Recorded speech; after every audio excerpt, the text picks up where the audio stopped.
It is crazy how oddly similar this show Severance is to the prison planet theory.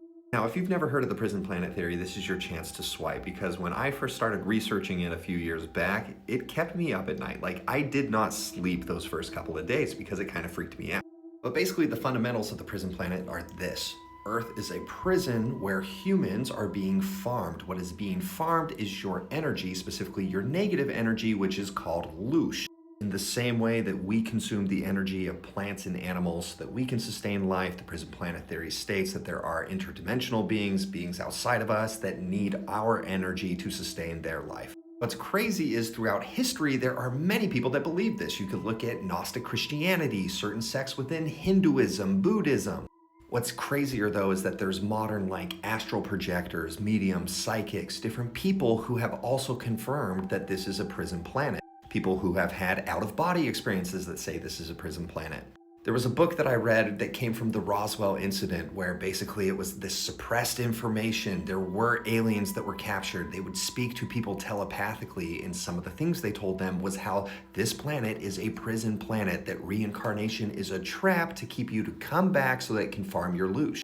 The whole premise is essentially that existence is programmed to suck because that negative energy creates loosh, and that's what they are here to farm. That's why everything seems like it's programmed to suck for most of us. So what does it have to do with severance?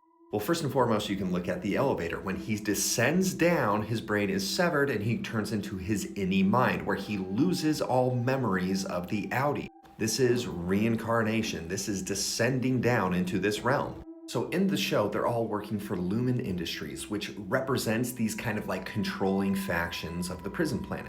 One name that people have said in the past, I believe it's the Gnostics, they call it the Archons, these aliens that are kind of like monitoring the prison.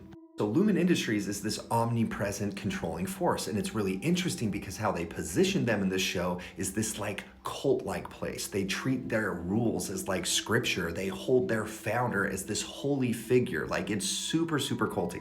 Like, they position the founder like God. If you've watched it, you know what I'm talking about. But the prison planet also talks about how we're given false gods to worship to keep us distracted and to trick us into reincarnating again. They have a break room where if they break some rules, they have to sit down and they have to repeat things to kind of like recondition them.